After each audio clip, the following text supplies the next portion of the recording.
Next up is Tom Mayne, who is a long-time campaigner for Global Witness, a major anti-corruption transparency watchdogs, who has specialized in the area of the former Soviet Union, specifically the Caucasus and Central Asia. Thanks very much, Peter, and thanks to the Eurasia Democracy Initiative for organising this fascinating event. Yes, Global Witness, we investigate the links between natural resources and corruption and conflict. I've been working for 7 years on the area of Central Asia, and time again we see the links between natural resources, corruption, human rights abuses, and a low level of democracy.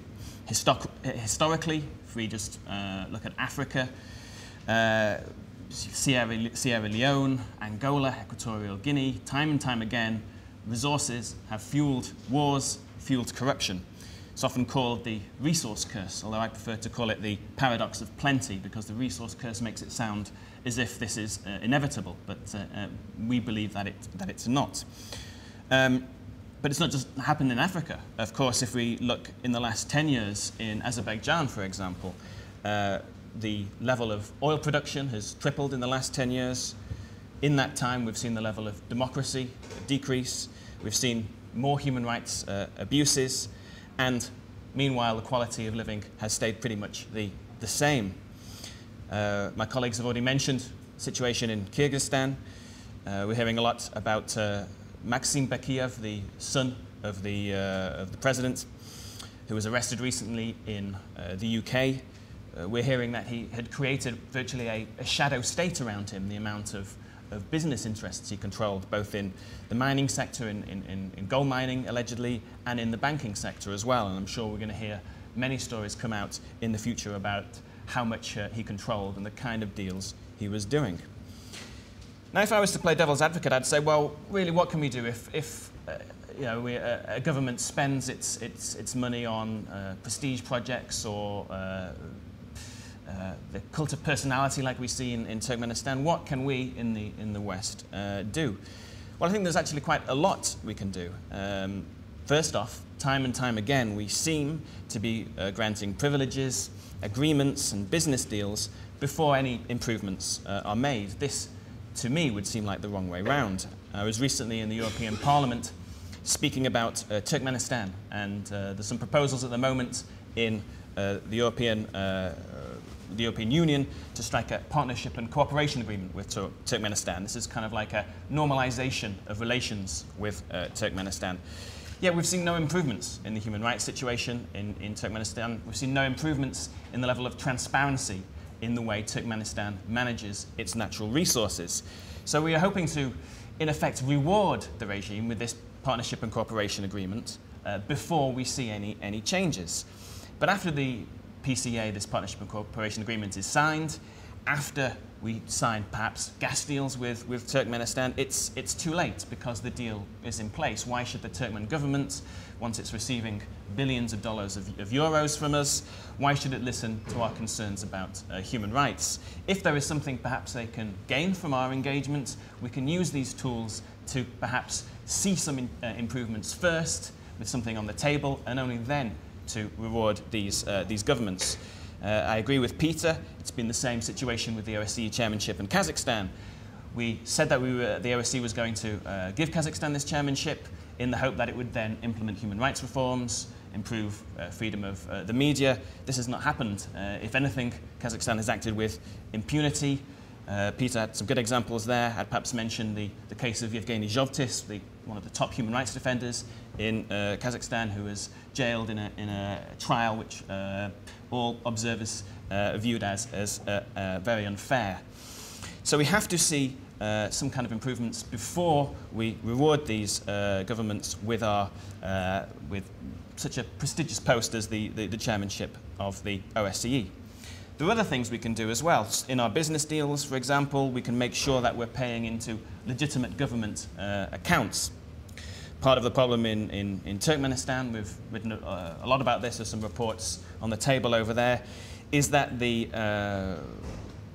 government accounts were basically controlled by Niyazov, and he used that money to build his kult lichnosti, his cult of personality.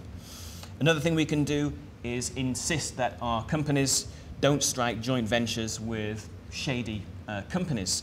Recently we wrote about a case involving Statoil, Norwegian company, an oil company, and a deal they struck in Libya, where they struck a deal with an unknown company. They said they didn't know who owned it.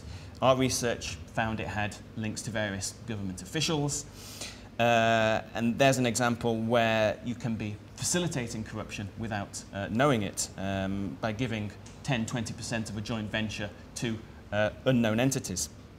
We have to stop viewing corruption as just a problem over in the region. We have to concentrate on how we can prevent ourselves in the West from facilitating it. For example, by allowing corrupt regimes to use our financial markets and our banks. Again, to return to Turkmenistan, the Turkmen government accounts were held in Deutsche Bank in Frankfurt. And 75% of the government spending was off budget in Turkmenistan, so no one knew what the money was being spent on. Is it really a good idea to have one of Europe's top financial institutions carry the accounts of such a despotic regime?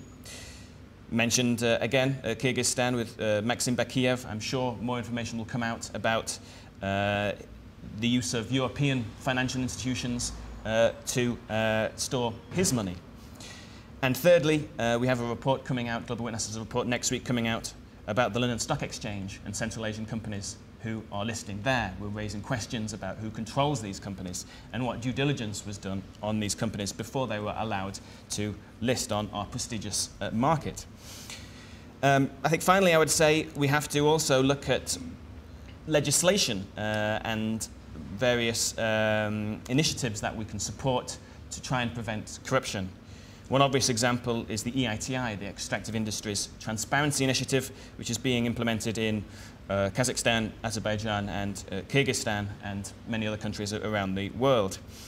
This is a voluntary initiative. It means that companies operating in a country publish the payments that they're making to a government, and the government then publish the figures that it's receiving from the company. So you have two figures, and you can have a double check to see the two figures match up. It's had some success. I think a positive about the EITI is that it allows civil society a voice at the table. Civil society is an equal stakeholder in the process, along with the companies and the government. A downside of EITI is that it's a voluntary initiative and it relies on the goodwill of governments and companies. So we're looking for the international community to go further. And recently there is an example in the United States, legislation called the Energy Security Through Transparency Act, which is legislation hopefully going through this year in the Senate, which means that any company listed in America which is paying more than $100,000 to a foreign company will be by law required to disclose those payments. And I think this is a thing that should be implemented not just in America but around the world. And this is not just a bunch of NGOs being holier than thou. I think ultimately it is very good for business. The list of scandals, we've mentioned a few today. I could add a few more. There was a recent case with Daimler giving a car, a Mercedes, to Turkmenbashi, the former president of Turkmenistan. A scandal involving Baker Hughes and bribery in Kazakhstan. The list goes on. But as we are seeing, the levels of scrutiny are also being increased. And I think we will see more companies falling foul of new anti-bribery legislation in the UK and also the Foreign Corrupt Practices Act in America.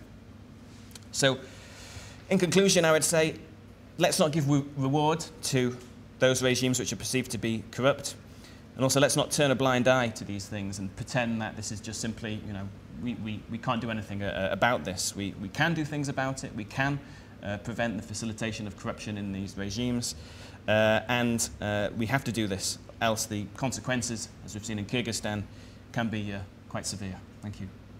Thank you, Tom, very much. Our next speaker was supposed to be a representative of Kazakhstan, and we have invited a member of the delegation. Unfortunately, they have not been able to join us for one reason or another.